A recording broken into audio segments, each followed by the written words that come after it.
Hello বন্ধুরা, good morning. আজকের ভিডিওতে আমি তোমাদের দেখাবো কিভাবে সাকুলেন্ট কাটিং থেকে সহজেই নতুন গাছ বানিয়েছি, সেগুলো কিভাবে যত্ন করছি, কেমন জায়গায় রাখছি, কবে জল দিতে হবে সবটাই শেয়ার করব। অনলাইন আমি কিছু সাকুলেন্ট গাছ কিনেছিলাম, যেগুলো মাদার প্ল্যান্ট ছিল, খুবই বড় বড় সাইজ ছিল।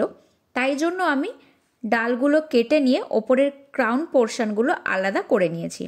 এবার এই কাটিংগুলো কিন্তু আমি সঙ্গে সঙ্গে মাটিতে বসাচ্ছি না। মাটি নিয়ে নিয়েছি আমি 80% সিন্ডার আর 20% ভার্মিকম্পোস্ট মিশিয়ে।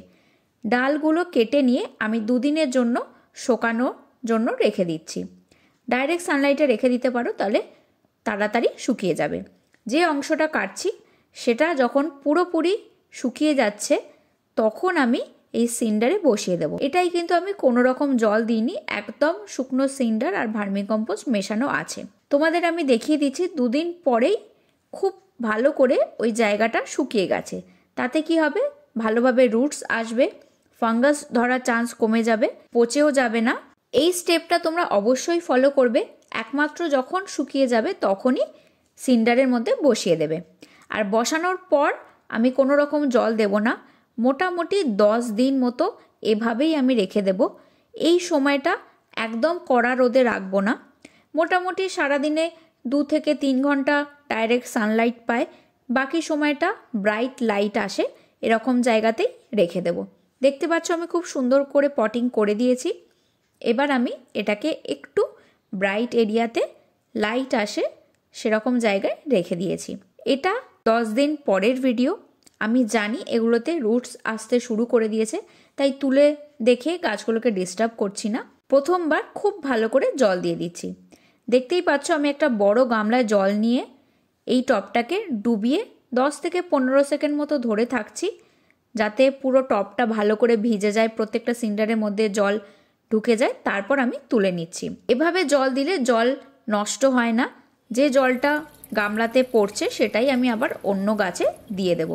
আর শুধু যদি জল দিতে যেতাম সঙ্গে সঙ্গে নিচ দিয়ে বেরিয়ে অনেকটা জল নষ্ট হতো। এটা 20 দিন পরের আপডেট। দেখতে পাচ্ছ গাছে ফুল আসছে, গাছটা আরও অনেকটা হেলদি হয়েছে, ভালোভাবে বাড়ছে। কিন্তু ফুলগুলো আমি রাখবো না, কেটে দেব। এই সময় ফুলের পেছনে প্রচুর এনার্জি নষ্ট হয় আর পাতার গ্রোথ কমে যায়, সেটা আমি চাই না। আমি চাই গাছটা আরও ভালো করে বাড়ুক, আরও বেশি পাতা হোক, তাই জন্য ফুলগুলো আমি কেটে দিচ্ছি। আমাদের এই কলকাতার মতো ওয়েদারে ডিসেম্বর থেকে ফেব্রুয়ারি পর্যন্ত সাকুলেন্ট খুব ভালোভাবে হয়।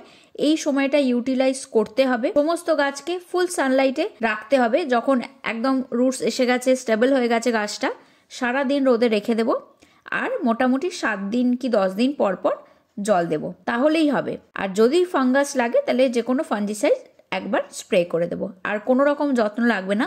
মেনলি এই সময়টা পুরো রোদটা দিয়ে গাছটাকে হেলদি রাখতে হবে। তারপর যখন গরম আসবে তার পরিচর্যা আলাদা, সেই নিয়ে আমার চ্যানেলে অলরেডি ভিডিও আছে, যারা দেখতে চাও তারা অবশ্যই দেখে নিও। এইভাবে শীতকালটা গাছগুলোকে খুব ভালোভাবে তোমরা বাড়িয়ে নাও, সুস্থ করে নাও, তাহলে সারা বছর বাঁচানোর চান্সটা অনেকটা বেড়ে যাবে। তো আজকের ভিডিওটা আমি এখানেই শেষ করছি। পরের ভিডিওতে খুব তাড়াতাড়ি দেখা হবে।